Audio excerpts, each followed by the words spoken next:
hunger, and then there is eating.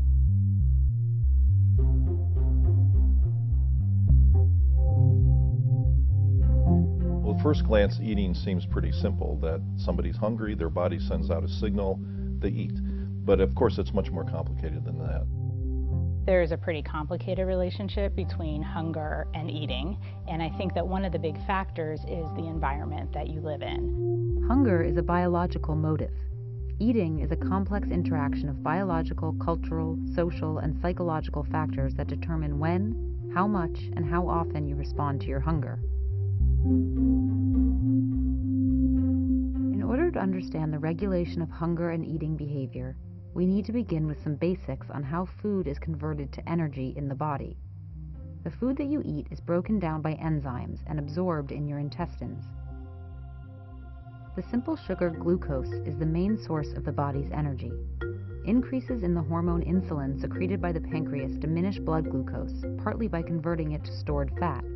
If your blood glucose level drops, you won't consciously feel this change. Signals go out to the body, to the brain, but other parts of the body as well, that it's time to start eating, stop eating, whatever it happens to be. And these are very powerful. It used to be that the body's ability to regulate itself via those sort of ancestral physiological mechanisms were very well suited to the environment, because there wasn't a lot of junk food in the environment that fooled the body.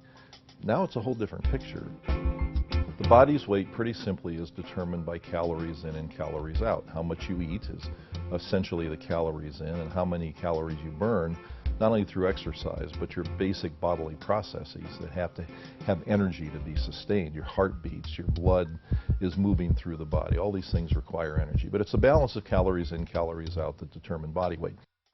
If your caloric intake exceeds the amount of calories expended for energy, you experience positive energy balance.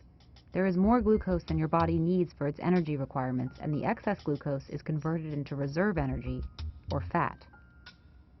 Conversely, if you diet or fast, negative energy balance occurs. Caloric intake falls short of the calories expended for energy. If this imbalance continues, body fat stores shrink as the reserve energy is used for physical activity and metabolic functions. Insights gained from neuroscience have informed our understanding of the role of the human brain in hunger and eating. One of the areas of research that goes back the furthest is interest in the hypothalamus. And so scientists many, many years ago discovered that looking at different parts of the hypothalamus could start to explain what was happening in the body weight. And the hypothalamus could both start eating, other parts of it could stop eating. The hypothalamus is a subcortical structure that monitors and responds to some of the key appetite hormones in the body.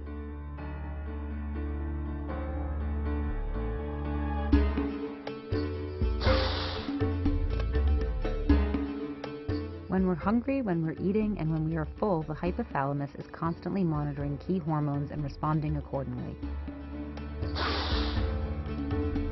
One of these is ghrelin, a hunger-arousing hormone secreted by an empty stomach. One of ghrelin's counters is cholecystokinin, abbreviated CCK, released by a full stomach, which helps to slow down our eating behavior. This complex interaction of appetite hormones and brain activity may help explain the body's apparent predisposition to maintain itself at a particular weight level.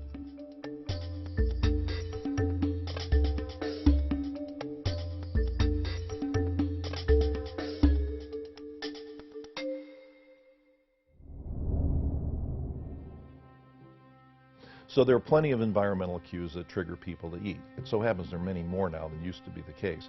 But even in the old days, there would be things like you heard the bell ring and it was time for dinner. Or it became lunchtime and you'd see a clock on the wall and you'd look at it and you'd say, oh, I think it's time to eat now. And then all of a sudden you'd start to feel hungry. There are those kind of cues. Or, you know, you'd smell something being cooked in the kitchen.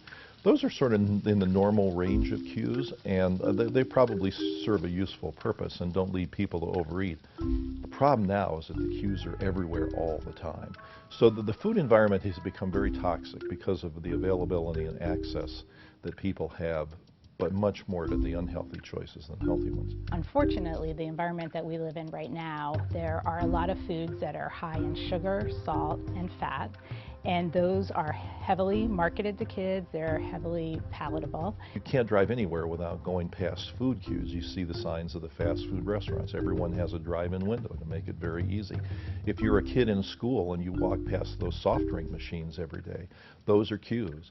And not only do people see more opportunities to eat, but they're seeing bigger portions of what it is to eat. And that becomes another environmental cue that triggers overeating. I think that childhood obesity has become such a big problem that researchers, politicians, health professionals are all really looking for some solutions. So what would you change? Smaller portion sizes, you can mandate that. The government has the authority to do that. You could certainly restrict the marketing of bad foods that goes on to children. You can certainly get rid of junk foods in schools. A lot of places around the country are doing that already. You can change the relative price of foods with tax strategies, so you can charge more for less healthy foods and less for more healthy foods. There are a lot of things that can be done that we're now really beginning to think about seriously as a country, and I'm all for it.